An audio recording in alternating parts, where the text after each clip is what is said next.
Oh, punya Pak Ihsan itu.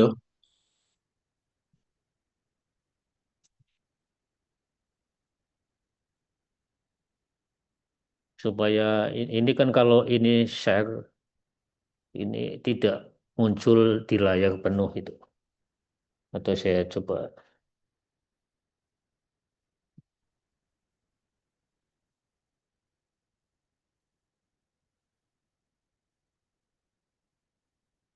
oke, terima kasih. Eh, apakah hari ini ada yang presentasi untuk kelompok berikutnya setelah Pak Imam Ma'ruf? Mas Sabari, Prof. Ya. Monggo Pak Sabar. Tapi presentasi dulu.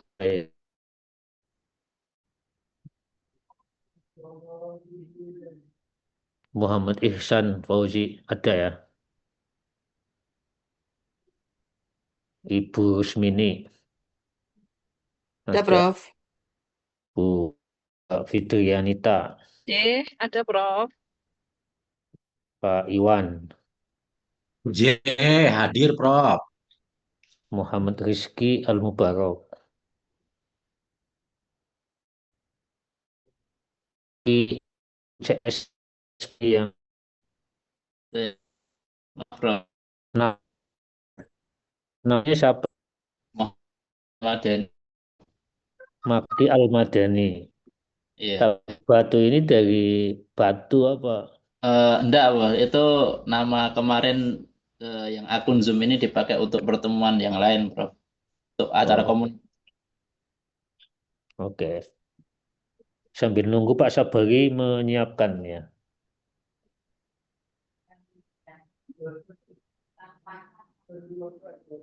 Jadi berarti kalau Sabtu ini maraton ya dari pagi sampai sore atau gimana?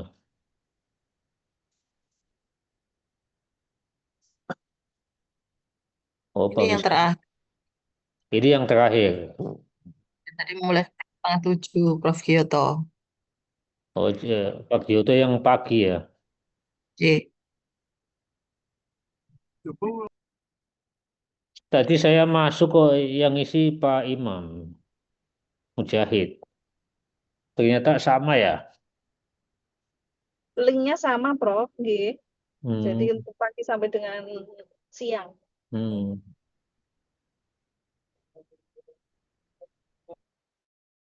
Oke, silakan Pak Nak Sabari. Ah, baik, Prof.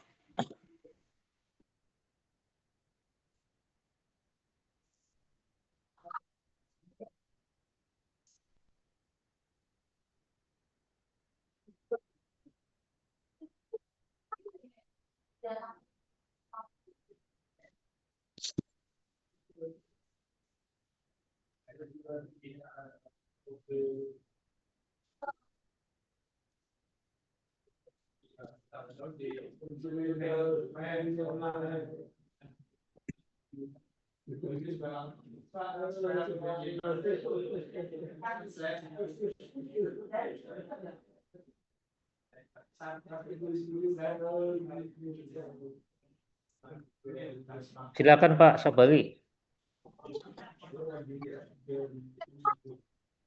Baik, Prof. Baik, terima kasih, Prof, atas kesempatannya. Bismillahirrahmanirrahim. Assalamualaikum warahmatullahi wabarakatuh. Waalaikumsalam. Yang terhormat Profesor Dr. Haji Mudofir Abdullah, SAG MPD, dan juga Profesor Dr. Imam Ma'ruf, SAG MPD, dan teman-teman semuanya yang alhamdulillah pada siang hari ini bisa eh, kuliah online begitu. Langsung saja melanjutkan presentasi dari eh, makalah yang telah kami persiapkan, yaitu terkait dengan inovasi dalam manajemen pembiayaan pendidikan Islam di Sekolah Tinggi Ilmu Tarbiyah Stip Madinah Sragen, Jawa Tengah.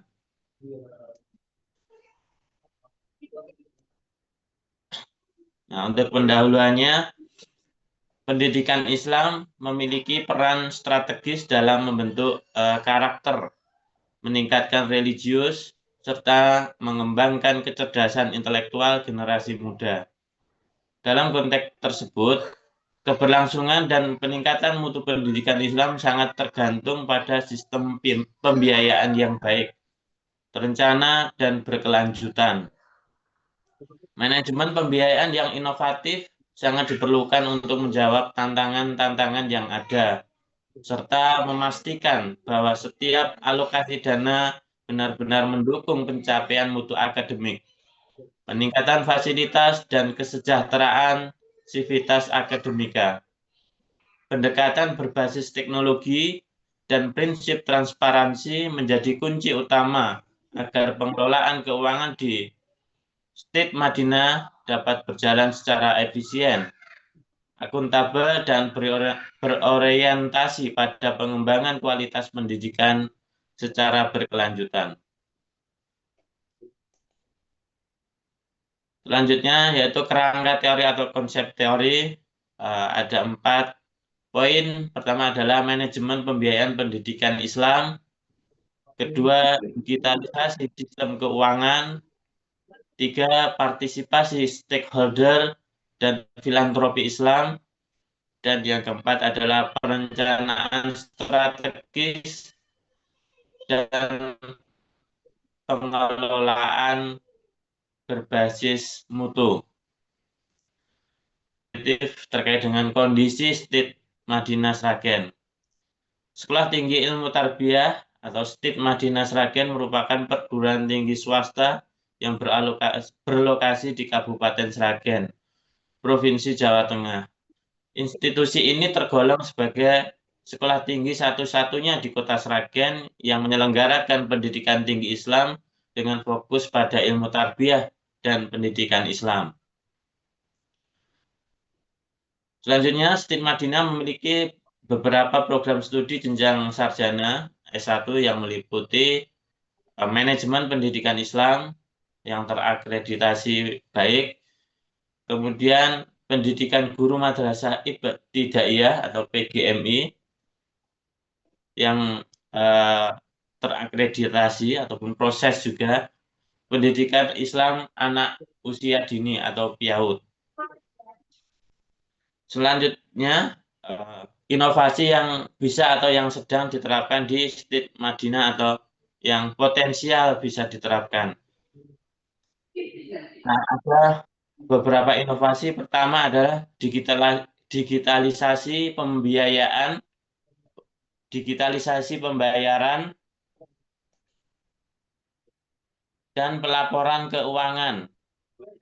Sumber dana deskripsinya adalah menggunakan aplikasi atau software untuk pembayaran biaya kuliah, donasi zakat infak, serta pelaporan keuangan internal dan eksternal. Manfaatnya adalah mempercepat proses transaksi, mengurangi kesalahan, meningkatkan transparansi, dan kemudahan monitoring oleh pemangku kepentingan. Selanjutnya, syarat tantangan adalah membutuhkan investasi,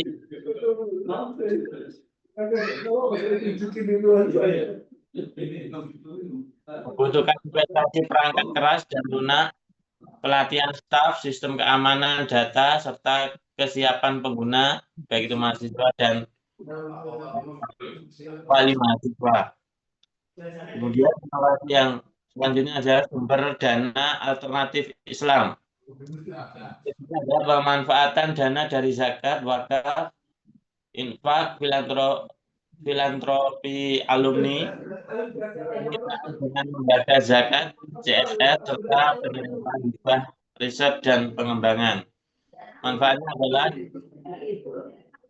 diversifikasi sumber dana sehingga tidak hanya tergantung pada SPP atau UKT, serta memperkuat tanggung jawab sosial Islam.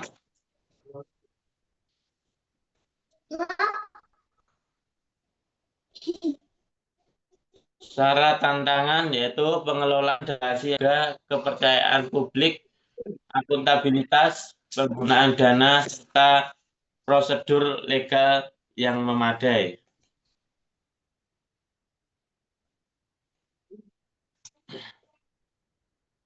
Kemudian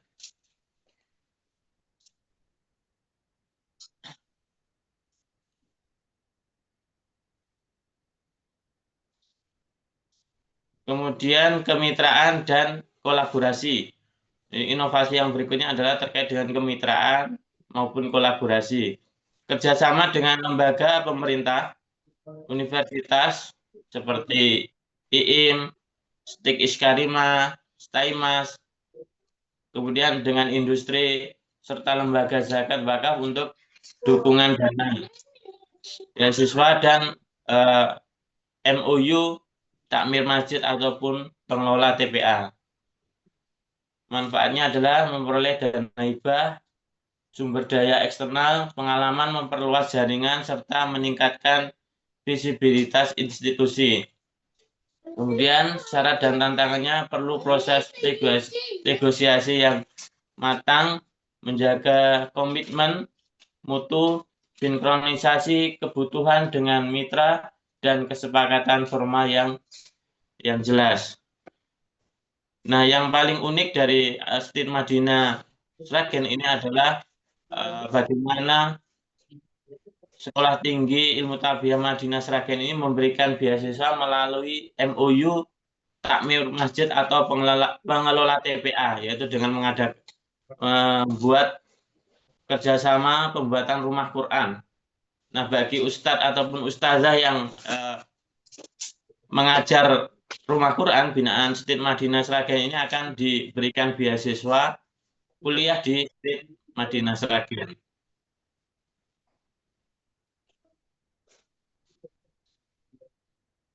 Untuk selanjutnya adalah problematika atau tantangan Stit Madinah dalam menerapkan pembiayaan pendidikan. Pertama adalah keterbatasan sumber dana. Banyak perguruan tinggi swasta Islam yang tergantung sebagian besar pada SPP biaya mahasiswa tanpa diversifikasi dana.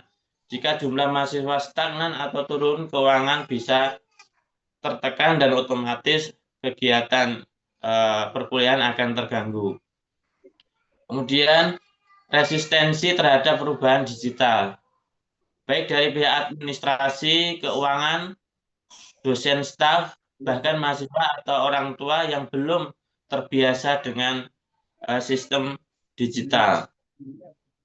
Kemudian yang ketiga adalah kurangnya kapasitas SDM. Nah, staf keuangan mungkin belum memiliki keahlian khusus di sistem keuangan digital, audit mutu, manajemen filantropi, atau pengembangan dana. Pelatihan dan peningkatan kompetensi hal ini sangat diperlukan. Kemudian untuk selanjutnya adalah rekomendasi untuk penelitian ini. Pertama adalah melakukan audit internal dan penilaian kondisi keuangan secara menyeluruh untuk mengetahui titik lemah dan potensi inovasi yang bisa dioptimalkan. Kemudian yang selanjutnya yaitu pemetaan dan mengembangkan sumber dana alternatif Islam seperti kerjasama dengan lembaga zakat, wakaf, alumni, filantropi, hibah penelitian, dan pengabdian masyarakat. Kemudian membangun kemitraan strategis dengan lembaga di luar seperti pemerintah daerah maupun pemerintah pusat, dengan industri, lembaga zakat, ataupun universitas lain untuk program beasiswa, hibah, maupun sponsorship. Kemudian kesimpulannya adalah dari hasil penelitian ini, inovasi dalam manajemen pembiayaan pendidikan Islam sangat dibutuhkan agar lembaga seperti Stit Madinah Sragen dapat berkembang, memenuhi standar mutu, akreditasi, dan harapan stakeholder Kemudian yang selanjutnya adalah digitalisasi sumber dana alternatif, transparansi perencanaan berbasis mutu adalah elemen kunci untuk inovasi tersebut. Dan yang terakhir yaitu meski ada tantangan dengan komitmen pimpinan dukungan sumber daya manusia dan penerapan sistem yang tepat, inovasi-inovasi itu bisa diimplementasikan secara berkelanjutan. Demikian presentasi yang dapat saya sampaikan. Tentunya banyak kekurangan, barangkali teman-teman akan memberikan tambahan ataupun sanggahan untuk perbaikan mini riset ini biar nanti bisa kita terbitkan di jurnal pendidikan begitu. Terima kasih. Assalamualaikum warahmatullahi wabarakatuh.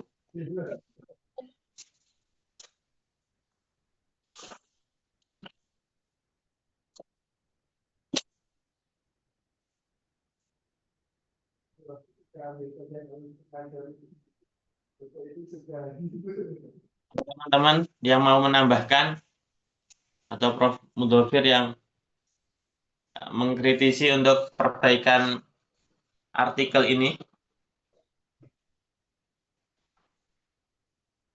Kalau artikel nanti sebenarnya tergantung mau dikirim kemana ya. Kalau artikel itu kan nanti ada template-nya. Kalau misalkan ditujukan ke jurnal apa itu, yang perlu dibaca adalah template-nya, panduan sistematikanya itu ya. Nah, jadi kalau panduannya sudah ada, sebenarnya mudah untuk diadaptasi ya. Jadi kalau soal artikel itu tidak ada salah dan benar ya. Yang harus ditegakkan adalah pertama kejujuran ilmiah, yang kedua adalah mengikuti template yang disarankan, ya. Kemudian apa namanya kedalaman. Jadi kalau saya boleh ini saya tak nyetel ini apa kipas.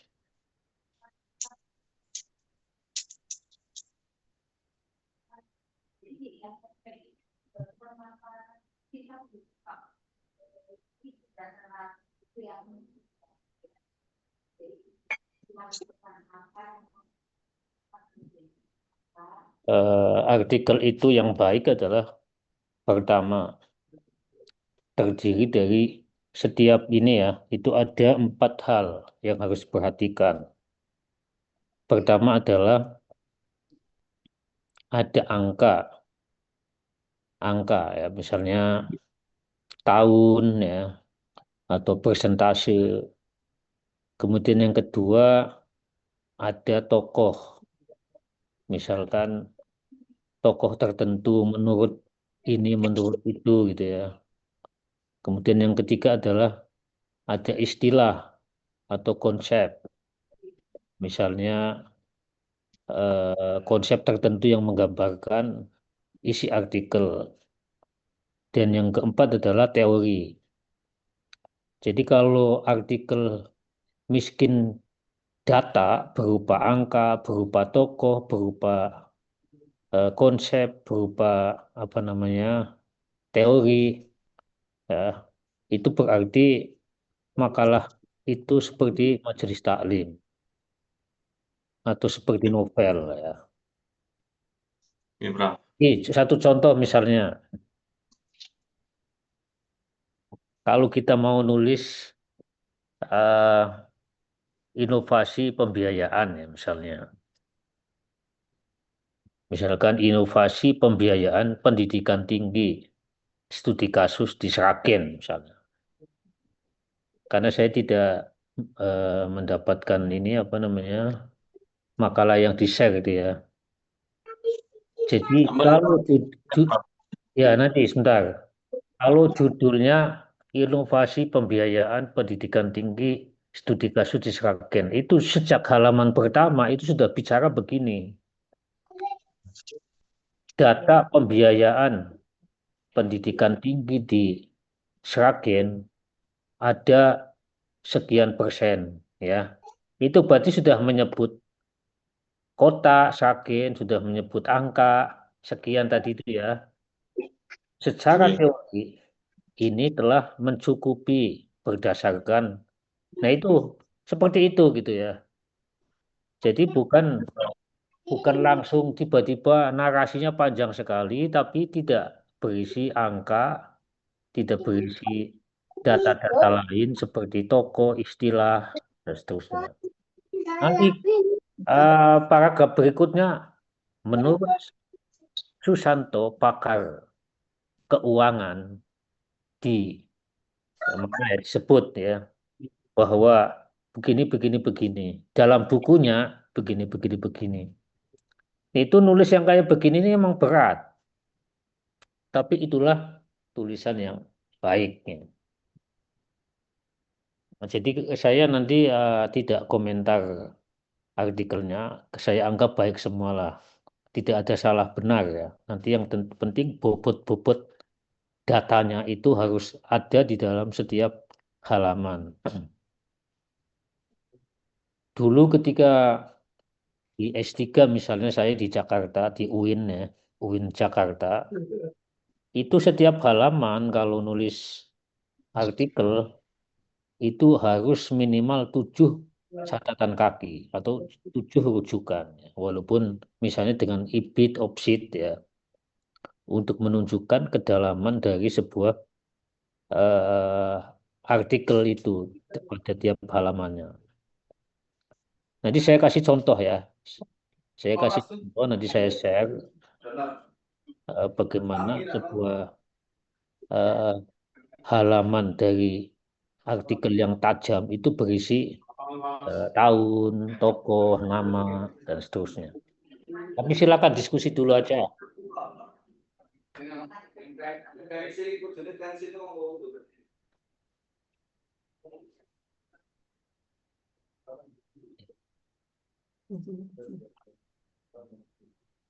Silakan kalau ada tanggapan. Karena ini kuliah yang terakhir, jadi sudah kecapean. Jadi saya juga tahu diri gak akan lama-lama lah 1 jam aja.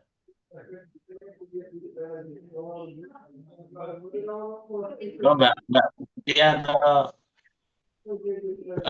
Gus Rizky mau menambahkan, Gus? Ini masih jauh dari kata sempurna nih.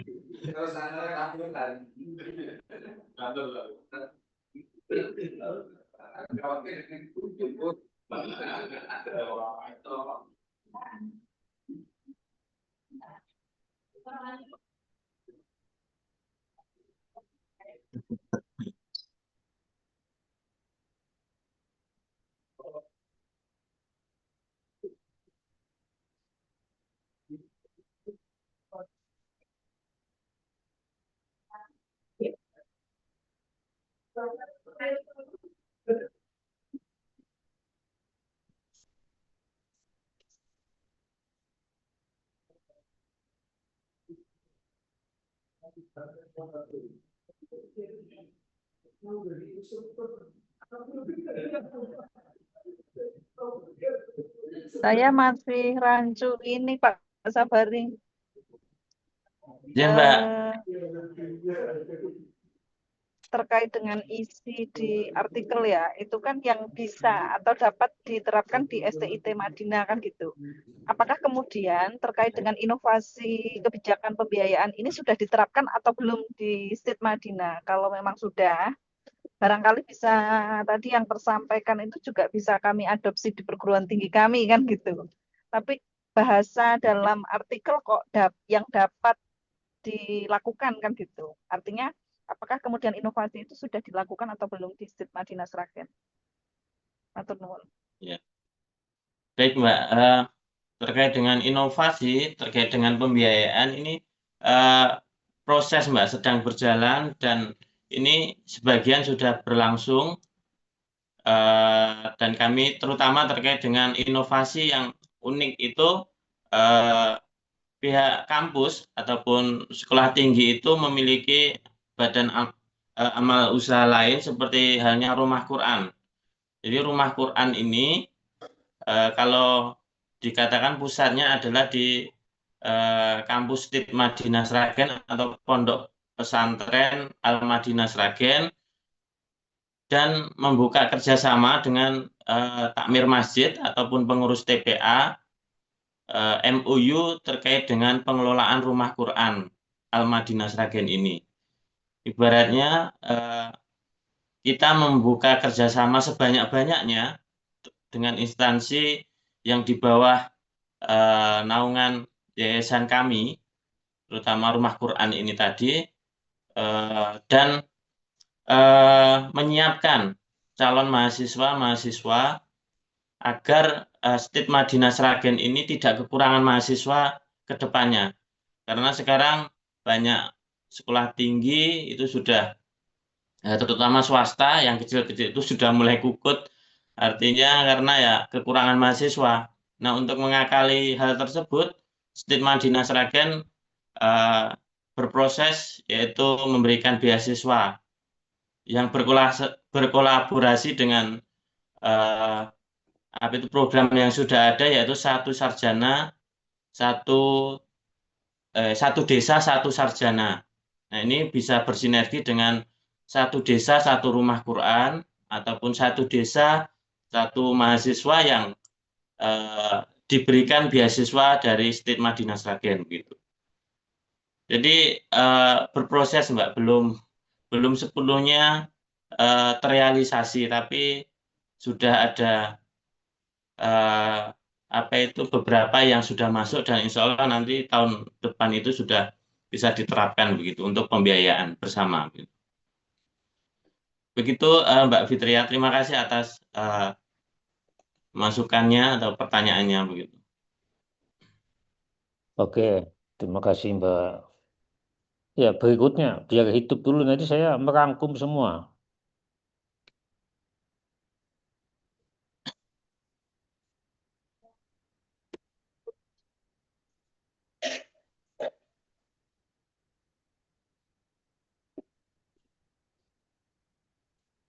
Kalau inovasi terkait dengan digitalisasi pembayaran menggunakan software ini, baru kita apa itu istilahnya, kita merencanakan begitu, karena ya itu tadi keterbatasan SDM yang kita miliki ini perlu banyak pelatihan agar nanti bisa terwujud. Mungkin sekolah-sekolah swasta, ada Pondok Imam Bukhari itu sudah menggunakan digitalisasi, terutama terkait dengan pembayaran, bahkan sampai informasi-informasi terkait dengan santri-santrinya begitu, sudah begitu modern begitu, yang akan kita adopsi. Jadi monggo Gus.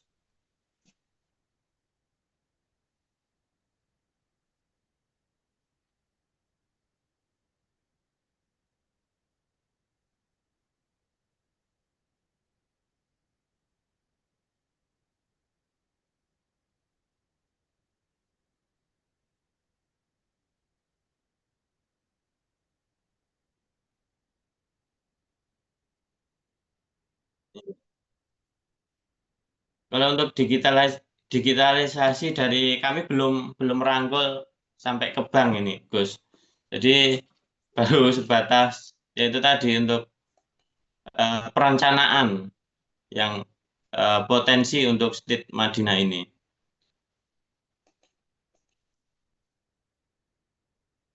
Ya, kalau inovasi itu kan, kalau misalkan inovasi pembiayaan itu di samping caranya, bagaimana pembayaran itu dilakukan, adalah soal bagaimana pembiayaan itu mendapat kepercayaan publik dari berbagai sumber sehingga dia dapat menghimpun dana sebanyak-banyaknya. Coba kalau misalkan Yeah. Universitas Al-Azhar itu, ya, itu lebih kaya dibanding pemerintah Mesir itu sendiri. Asetnya itu banyak sekali.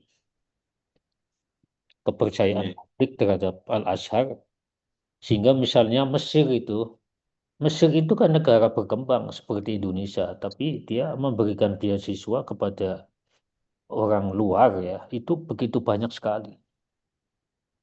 Nah, sehingga dulu ketika saya masih menjabat direktur, itu di PT-Kin ya, itu diharuskan memberikan beasiswa kepada negara-negara asing untuk apa? Satu, ya kan, kalau kita memberi 5 beasiswa, nanti kan ada yang ikut 5, 10, 15. Nanti 5 itu beasiswa, 10 bayar. Nah, jadi caranya kayak mancing gitu. Kemudian yang kedua untuk mempromosikan Indonesia terhadap orang luar. Yang ketiga untuk menampilkan citra lembaga bahwa ada mahasiswa luar negerinya. Nah, ini Setid juga harus begitu. Nah, Iya, Prof. yang kedua adalah bagaimana menghimpun dana dari luar sehingga dapat membiayai operasional perguruan tinggi yang mahal. Nah, inovasinya itu apa? Nah, tadi Pak Sabari itu tadi nyebut ada wakaf, ya.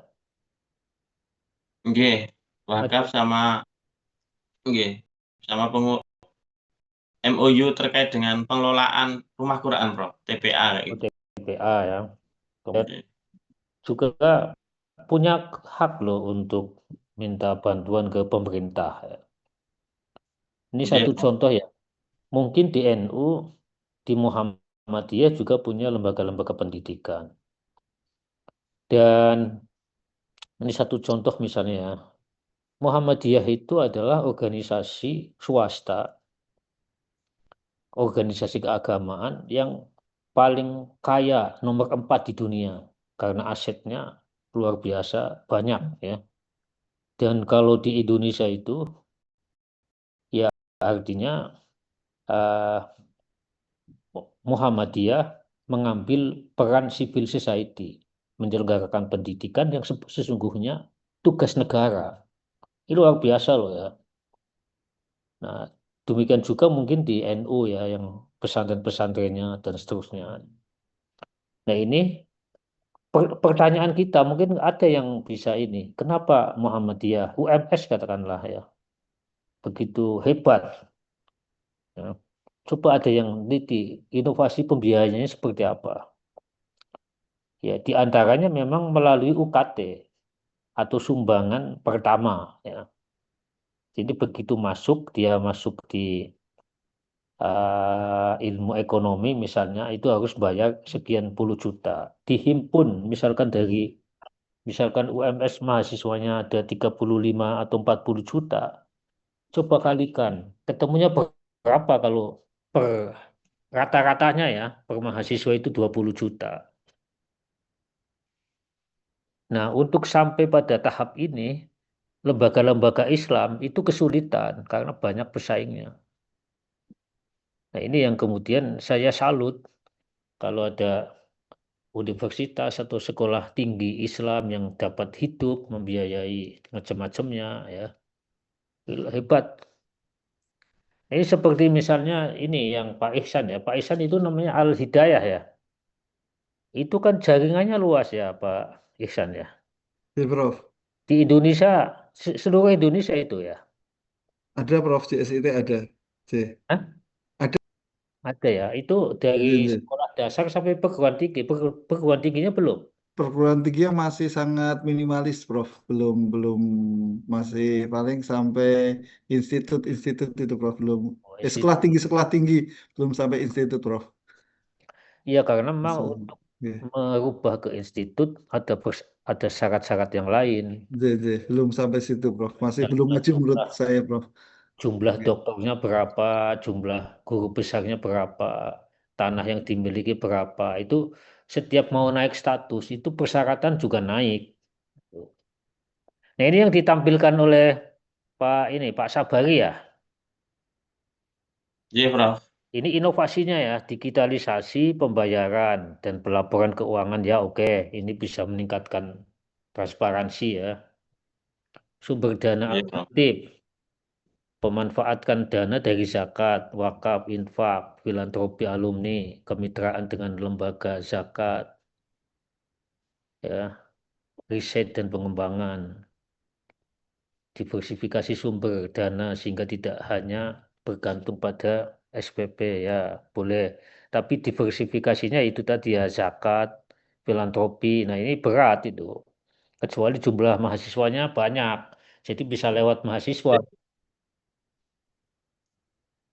Terus kemudian kalau penelitian, kalau di dulu sejarah berdirinya universitas itu kan ada tiga hubungan erat di antara industri, kemudian universitas dan militer. Militer butuh senjata yang bisa menerbangkan drone sekian. Itu disampaikan saja ke universitas. Kan banyak periset itu. Siapa yang membiayai? Industri. Karena bisa digunakan militer, bisa digunakan juga oleh industri. Tiga hubungan inilah yang membuat Barat itu maju. Nah, universitas-universitas kita, ya terutama yang berbasis agama, kan tidak bisa begitu. Industri nggak mau membiayai penelitian tentang apakah tai cecak itu najis atau tidak najis. Kan begitu. Jadi risetnya tentu bagaimana stabilitas bangsa didukung oleh peran pesantren, peran pendidikan Islam yang rahmatan lil alamin ya. Itu jadi institusi-institusi yang berbasis agama di mana-mana ya baik itu Hindu, Buddha. Saya ini kan sering jadi narasumber juga di Setaben Sekolah Tinggi Agama Buddha, Sekolah Tinggi Agama Hindu. Saya melihat nama-nama program studinya juga aneh-aneh. Kalau di Buddha misalnya itu ada apa namanya nama prodi itu anu apa aneh itu yang kebutuhan untuk orang Indonesia itu tidak diperlukan. Tapi itu harus ada karena agama harus dikonservasi. Nah, akhirnya kan mencari mahasiswanya itu teman rektor yang Setaben, ketua Setabennya itu bilang bagaimana mendapatkan mahasiswa dia mencarinya dari gunung-gunung ya karena yang masih beragama Buddha. Nah, sehingga saya sarankan, oh kalau begitu Setaben itu harus punya juga prodi umum seperti bahasa Inggris, seperti pendidikan. Ya, demikian pula yang di Islam. Itu tantangannya luar biasa. Kenapa? Kepercayaan publik terhadap pendidikan Islam ya itu seiring dengan tuntutan masyarakat terhadap kesejahteraan dan masa depan anak-anaknya. Saya ini pernah jadi apa namanya sekretaris panitia nasional ya perguruan tinggi di Petekin ya perguruan tinggi keagamaan Islam. Itu dari riset yang dilakukan oleh teman-teman di bawah itu menunjukkan bahwa yang masuk Petekin perguruan tinggi keagamaan Islam itu banyak tidak dari dosen-dosen pengajarnya. Jadi misalnya saya kan guru besar di UIN nih. Anak-anak saya nggak ada yang di UIN. Nah, apakah ya hanya satu? Ya, tapi ketika S2 sudah pindah ke Turki. Kemudian anak yang kedua di Undip, anak ketiga di UGM. Ya, anak ketiga ini masih di Al-Kausar ya, masih SD. Tapi nanti kalau kuliah ya berbeda lagi supaya ekonomi Indonesia tidak direbut bukan dari kalangan santri. Jangan menaruh telur dalam satu tempat. Kalau pecah-pecah semua. Jadi kalau Bapak Ibu punya anak 4 ya satu saja yang ditaruh di UIN ya. Tiganya di pertambangan supaya bisa membagi sumber daya alam. supaya jadi pilot ya dan seterusnya. Itu ya Mas. Apalagi ini setit ya. Sekolah tinggi apa Mas Sabari? Sekolah Tinggi Ilmu Tarbiyah, Bro. Nah, jadi ilmu tarbiyah ini kan saingannya banyak sekali ya kan. Oke, Bro. Tapi selama Islam itu masih tumbuh di Indonesia, masih ada madrasah-madrasah, tarbiyah masih laku Mas. Jangan jangan apa namanya khawatir. Siap, Bro. Seperti misalnya kalau Bapak kesulitan bagaimana anak-anak itu program studinya apa, ya anu ambil aja jurusan bahasa Indonesia. Selama Republik ini masih berdiri, pasti mata kuliah bahasa Indonesia, pelajaran bahasa Indonesia itu masih dibutuhkan, ya kan? Nah, ini yang PTKIN di Indonesia ini kan hanya untuk supply terhadap madrasah-madrasah. Ya, tapi kalau sudah doktor beda lagi. Kalau ada kok yang dokter dia S3-nya, S2-nya di UIN, di tiga karena semata-mata ingin mendalami keilmuan Islam ya, ingin punya perguruan tinggi dan seterusnya. Ya, itu tanggapan saya Mas Sabari. Jadi saya salut untuk teman-teman yang swasta ya, yang Ya, berbasis Bro. agama tapi dapat tumbuh dan hidup. Nah, Oke, Bro. ini ini komentar Mohon saya. doanya, Prof, ini kan akreditasi ini, Bro. Semoga eh, Ya, pengembangan ya hasanah mudah-mudahan lancar. pendidikan. Itu Oke, sih Bro. Permatasari itu ya yang ini. I- Oke, Prof. Ketuanya, Itu Prof. sebagai apa sekarang dia? Dia ketua state sekarang, Bro. Sudah tahun Oh, menjabat ketua. 1 tahun.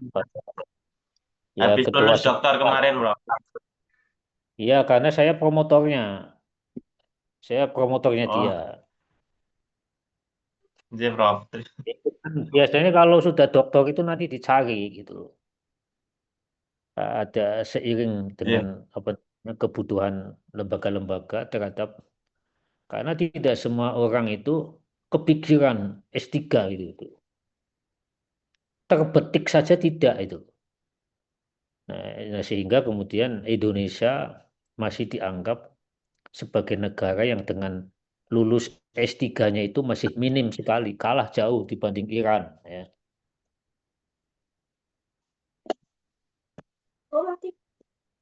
Oke, silakan yang lain.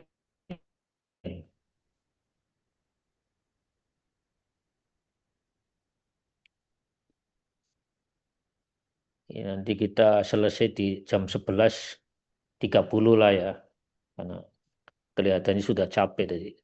Kalau saya sih ngajarnya memberikan kepercayaan lah Ya, teman-teman. Prof. Dari Yang penting begitu 6:30 Prof begitu di tadi. ya dari 6:30, makanya saya dapat ampasnya ini. Udah kecapean itu. Saya konsentrasi Prof ini. Apalagi Pak Imam ngasih ini ya, UTS ya. J Prof. Nah, kalau saya nggak ngasih UTS lah, nanti UASnya juga nggak usah. Makasih Prof. Yang penting apa namanya nanti makalahnya jadi bagus ya, layak untuk diterbitkan. Iya, Prof. Jadi saya sebenarnya mau tadi sambil menanti nih mau nge-share. Ini coba ditutup Mas, share ini Mas. Iya, iya, Prof. Ya, Prof.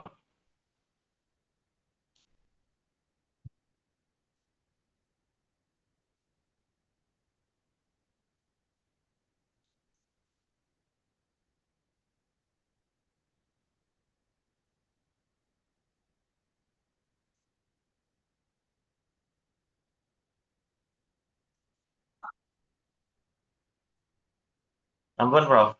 Udah ya, bentar saya mau nge-share. Ampun.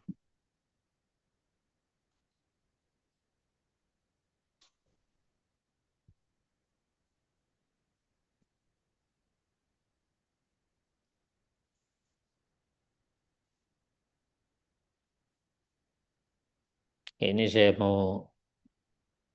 tadi ngetik, ini satu contoh ya, paragraf yang bagus, yang penuh data. Ya, jadi ini misalnya ya, ini saya tadi ngambil di internet soal data dari UI. Ya, jadi ini misalnya kita akan bicara topiknya adalah pembiayaan yang dimiliki oleh UI ya, misalnya. Maka paragraf yang baik dalam setiap halamannya itu penuh data. Misalnya satu kalimat topik memperkenalkan ide utama paragraf, memberikan konteks data. Kedua, data yang relevan dan akurat, disajikan secara singkat. Misalnya UI memiliki pendapatan 3,2 triliun ya. Ini saya contoh di bawah. Kemudian tiga, penjelasan atau analisis data untuk menghubungkan angka dengan makna. Mengapa data penting? Kemudian transisi yang mulus menggunakan kata penghubung seperti selain itu atau sebaliknya untuk koherensi. Dan lima, kalimat penutup yang merangkum atau menghubungkan ke poin berikutnya. Memperkuat, ini saya berikan contoh. Ini paragraf yang bagus ya, yang penuh data dan kata. Bisa dibaca nggak ini? Bisa, Prof. Misalnya, Universitas Indonesia menunjukkan kinerja keuangan yang kuat di antara universitas negeri. Ya, ini dalam satu paragraf sudah menyebut nama Universitas Indonesia. Yang kedua, menyebut angka. Pada 2023, UI mendapat pendapatan total 3,32 triliun rupiah. Dengan 77% berasal dari operasional, termasuk UKT hingga 20 rupiah juta per jurusan. Ya, analisisnya.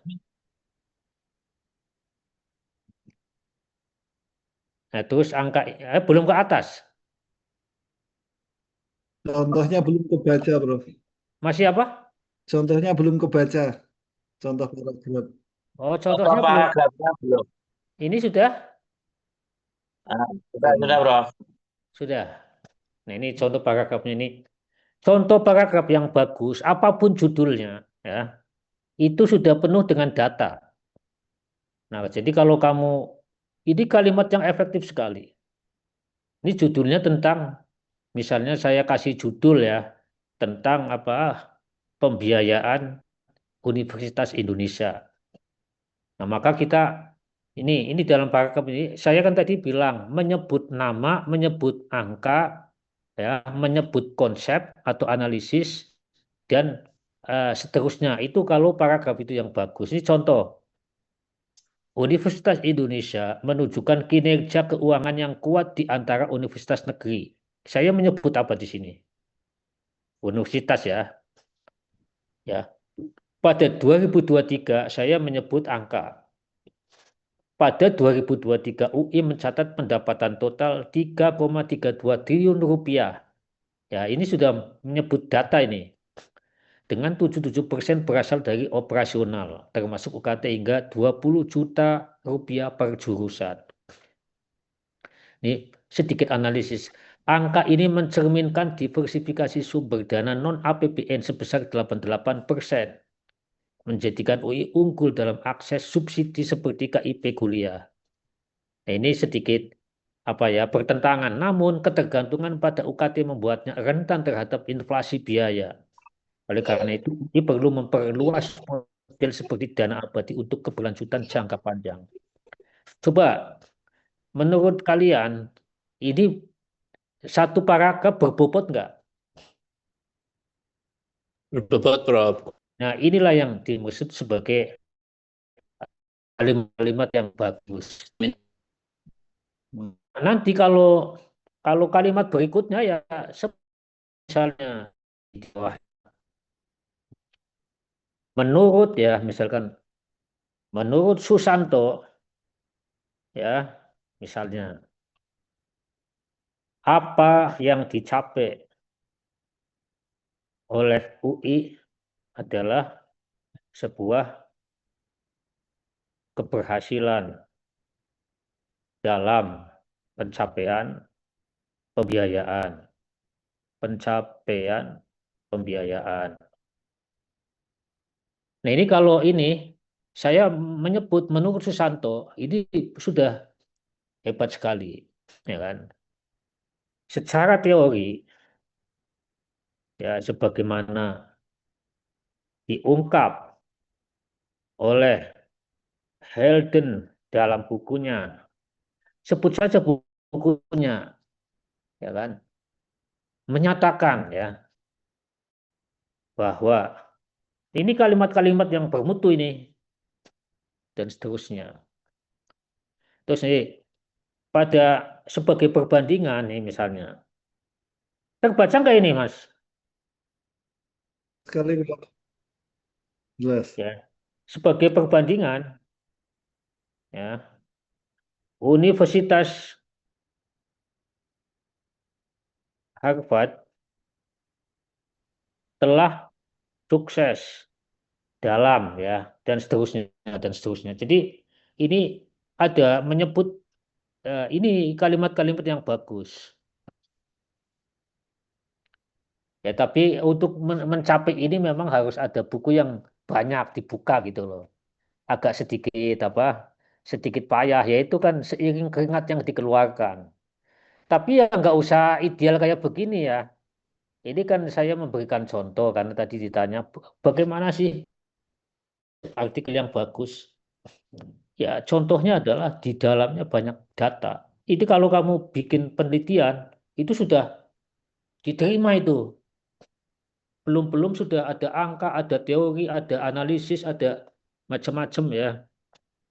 Sudah menyebut bahkan kalau yang royal itu sebut dalam kitab eh, dalam kitab tafsirnya Al-Qurtubi menyebut apalagi ada teks aslinya kan. Yang baca itu grogi gitu. Ya itu caranya membuat ini ya. Tapi ini jangan memaksakan diri kayak gini ya. Untuk sampai pada tahap ini bacaannya harus luas. Harus riset mendalam dan tidak sambil bekerja ya. Tidak sambil tidur ya. Tapi kan sekarang mudah didapat. Misalkan jurnal-jurnal online ya. Bisa minta ringkasannya sama aplikasi tertentu. Coba isi pokok dari makalah ini apa saja. Ya itu ya ini ya sebagai gambaran ya dan ini sudah jam 11 di saya sudah ada. Terima kasih sudah mengikuti kuliah saya walaupun sebentar mudah-mudahan bermanfaat. Sampai ke Sabtu depan kalau bisa sih saya di pagi Bu Fitri. Lanjut. Tapi kalau nggak ada ya terpaksa saya ngalah siangnya.